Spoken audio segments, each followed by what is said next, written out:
The sky belongs to the bold. Aces High was not just a World War I flying drama. It was a brutal expose of youth dragged into the clouds only to vanish in fire and smoke. Behind the elegant biplanes and crisp officer uniforms, the production erupts into chaos. Engines fail. Stunt pilots argue over deadly flight paths. Props collapse during rehearsal. Studio executives panic as the budget spirals and the light leaves the sky too fast each day. Today we reveal 15 weird facts about Aces High that even lifelong aviation fans never hear. On fact number 15, the film looks polished, but the production begins in near disaster. The crew arrives in Spain expecting functional replica biplanes. What they get are half-assembled airframes and engines that struggle to start. Mechanics work through the night fighting stripped bolts and weak spark magnetos. It is not smooth preparation, it is survival. Early dailies show aircraft wobbling on takeoff, and producers fear insurance cancellations. The crew scrambles to redesign rigging and reinforce wing spars. What audiences never see is the stomach-clenching tension each morning as pilots test repaired machines that could fail in mid-air. That fear becomes part of the film's raw energy. The danger is real, and every shot carries the weight of something that could go catastrophically wrong. A polished film rises from a chaotic battlefield of broken parts and exhausted hands. Fact number 14. Casting drama erupts before cameras roll. Malcolm McDowell joins as the jaded squadron leader, but rival actors push for expanded roles. Not competition, but conflict. Scripts are rewritten overnight as producers try to keep egos balanced. One actor demands more cockpit scenes, believing aerial shots guarantee star power. Another refuses to perform certain dialogue, claiming it weakens his character. The tension bleeds into rehearsal rooms, where scenes meant to show camaraderie instead feel icy and strained. Directors lean into this friction, using it to highlight the film's themes of isolation and emotional burnout. What audiences never know is that the bleak tone of The Officer's Mess is not acting. It is lived experience from a cast frustrated by shifting pages and uneven attention. The result is surprisingly authentic. Real pressure creates real performances, and the film becomes sharper because of that chaos. Fact number 13. The aerial coordinator designs ambitious dogfight sequences, but weather sabotages almost every plan. Clear skies turn to choking haze within minutes. Winds surge without warning, shoving the lightweight biplanes far off course. It is not controlled choreography. It is a wrestling match with the sky. Pilots return white-knuckled reporting near collisions and sudden drops in lift. Several flights are scrubbed when the airfield becomes drenched in fast-moving storms. The constant unpredictability forces the crew to improvise with whatever moments of light they can steal. Directors shift scenes on the fly, rewriting call sheets as clouds swallow their schedule. What audiences never know is that some of the film's most beautiful sky shots are simply lucky seconds wedged between chaos. Nature becomes the film's toughest antagonist. In every frame, you can feel the wild pulse of a production fighting forces far bigger than itself. Fact number 12. Aces High relies heavily on practical effects, and the crew pushes them beyond safe limits. One ground explosion designed to simulate a strafing attack misfires and blasts dirt dangerously close to technicians. It is a terrifying moment. Not spectacle, but shock. The safety team halts filming for hours while engineers recalibrate ignition triggers. Another sequence involving flares sparks small fires along the field, forcing runners with extinguishers to sprint through thick smoke. The practical effects crew works like a battlefield unit dousing flames, tightening wiring and checking triggers over and over. The finished scenes look controlled and stylish, but they are born from real heat and real risk. What audiences do not see is the layer of soot on crew uniforms, or the trembling hands of pyrotechnicians who know one mistake can change everything. Their precision keeps the chaos cinematic instead of catastrophic. Fact number 11. The emotional heart of the film emerges from an unexpected place. The letters written by young pilots facing death are based on real writings collected by historians. Not replicas, but echoes of actual fear from men barely out of school. The cast reads them privately, and the effect is profound. Actors describe feeling hollow and shaken as they absorb the quiet resignation of airmen who fly knowing their odds collapse daily. Those feelings bleed into performance. Scenes in The Officer's Mess carry a weight that does not feel scripted. It feels lived. The decision to weave real wartime language into character moments gives the film an authenticity that audiences sense even if they cannot name it. Aces High becomes not just a drama about pilots, but a memorial to an entire lost generation. Every performance holds the shadow of real men who never returned from the sky. Fact number 10. Production tension reaches a peak when the stunt pilots rebel against the shooting schedule. They argue that the rapid turnaround between flights risks fatigue-induced mistakes, not caution, but survival instinct.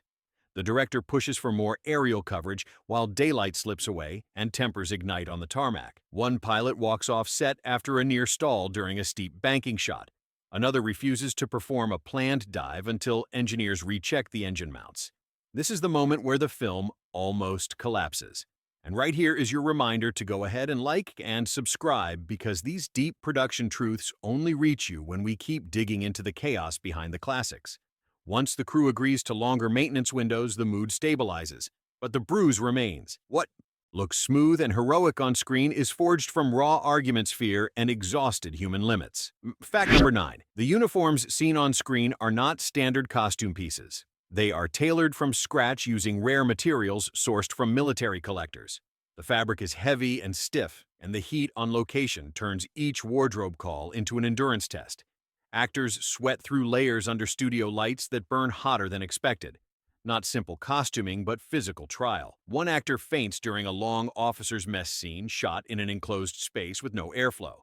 The crew scrambles to bring in fans and ice packs while wardrobe teams struggle to preserve the period-accurate look. The exhaustion bleeds into character posture, making the officers appear weary and frayed. What audiences never realize is that the realism they praise comes from the cast fighting real discomfort. Their slumped shoulders, trembling hands, and drained expressions are not performance flourishes.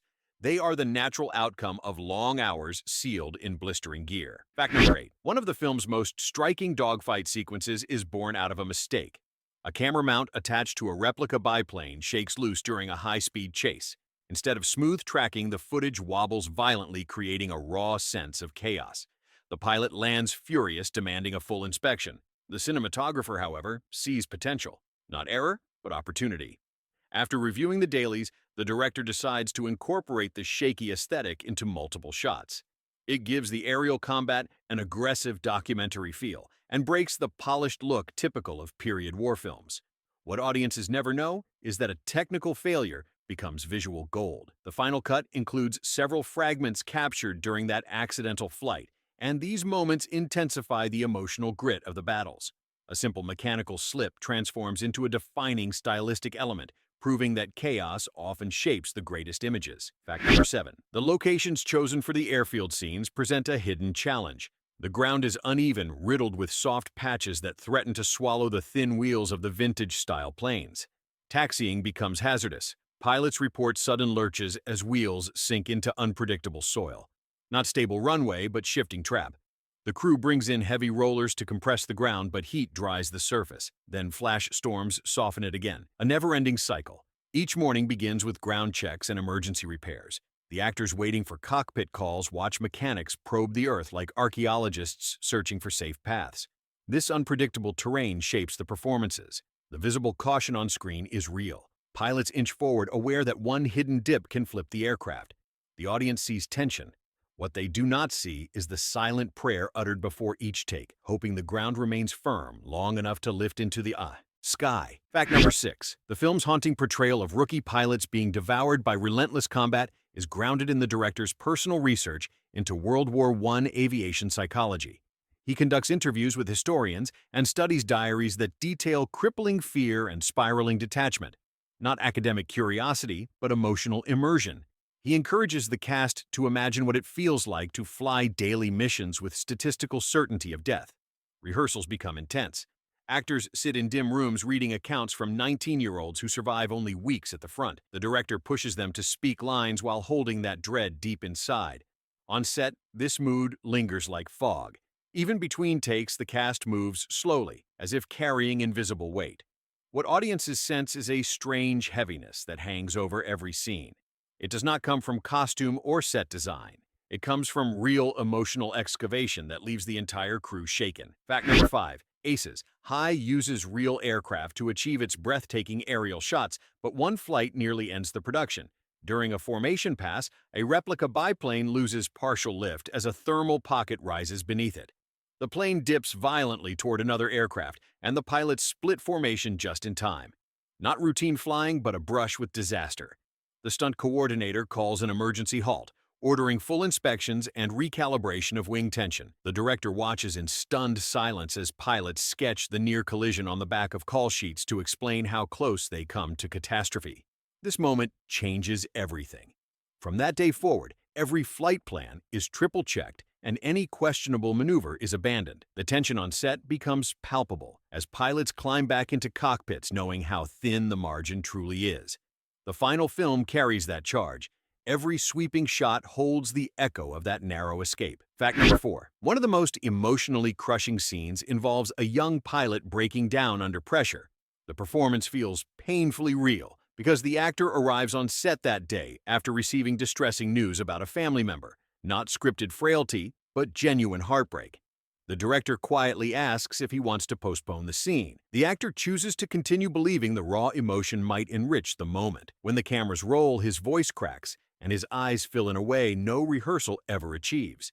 The crew stands silent after cut, unsure whether to applaud or comfort him. The actor steps away for several minutes, composed yet hollow. What audiences never know is that the devastating realism in that scene is born from a private storm. The film immortalizes a deeply human moment where cinema and real life overlap in ways impossible to plan. The pain becomes part of the film's soul. Fact number 3. The impressive officer's mess set is built on an aging structure that groans under the weight of lighting rigs and equipment. During one long dialogue sequence, the wooden floor shifts with a sharp crack that stops everyone cold. Not minor creak, but structural warning. The safety team evacuates the space, and inspectors examine the beam network beneath. They discover years-old rot hidden by fresh paint and rushed construction. Production stalls while carpenters reinforce the subfloor with emergency bracing.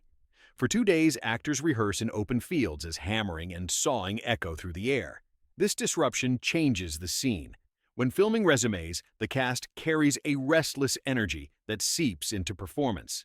Their eyes dart. Their voices hover on an edge. What appears to be tension created by wartime pressure is actually the echo of a near-building failure. The atmosphere becomes richer because the actors lived the instability they portray. Fact number 2. Sound design becomes one of the film's secret battles. The vintage engines roar too loudly during flight scenes, making dialogue pointless. Not soundscape, but audio nightmare. The crew tries unconventional solutions, stuffing insulation behind cockpit panels and attaching baffling plates beneath the fuselage. Nothing works. Every take is drowned by the relentless drone of the engines. Finally, the director decides to record most cockpit dialogue separately, in a small booth lined with improvised blankets. Actors recreate their lines while watching blown-out footage of their own flight scenes. The challenge is immense. They must match breath patterns and emotional urgency while standing motionless. This process pays off. The finished film blends real engine rumble with layered dialogue that feels natural, even though it is stitched together from wildly different environments. What audiences hear is smooth and immersive. What they never know is the grueling audio surgery required to achieve that clarity. Fact number 1. At the very heart of Aces High lies a subtle but shocking detail. The pilot killboard seen in several scenes is not a random prop. It is modeled on a real squadron ledger that records devastating casualty rates from a single month of World War I. Not decoration, but memorial. The production team studies the historical ledger, closely noting the relentless pace at which names vanish from the roster. They recreate this pattern with chilling accuracy. During filming, cast members report feeling uneasy each time they pass the board. The steady march of new names appearing with grim regularity weighs on morale. This prop becomes more than a background element. It becomes a quiet reminder of the story's cost. What audiences do not realize is that the emotional fatigue shown in the officer's mess is fed by this constant visual reminder of loss. The prop becomes a silent character shaping the film's tone. Bonus fact: the most shocking secret hides in the opening shot of Aces High. Viewers see pilots marching toward their aircraft at dawn and assume it is a standard establishing moment. In truth, that scene is filmed on the final day of production when the entire cast carries emotional exhaustion and the crew faces the looming fear that a week of storms will shut them down permanently. Not simple sunrise, but final stand. One of the pilots seen walking in the distance is not an actor at all, but the aerial coordinator who steps into frame after a replacement performer becomes ill. His presence is unplanned yet perfect. The gritty posture, the weary stride, and the hollow eyes come from months of living inside the chaos of the shoot. This accidental cameo becomes the soul of the film. It captures the truth of Aces High, a story of courage forged through real strain and real sacrifice by everyone behind the scenes. Aces High rises far beyond its reputation as a modest war drama. It becomes a living testament to fragile aircraft, fearless performers, and a crew constantly battling sky weather and time. What seems polished is shaped by risk and heartbreak. What feels scripted is carved from reality. These secrets deepen the film's legacy, transforming it into a rare portrait of human endurance. If you want more deep-cut revelations, hit that like button and subscribe for the next flight into the unknown skies of cinema.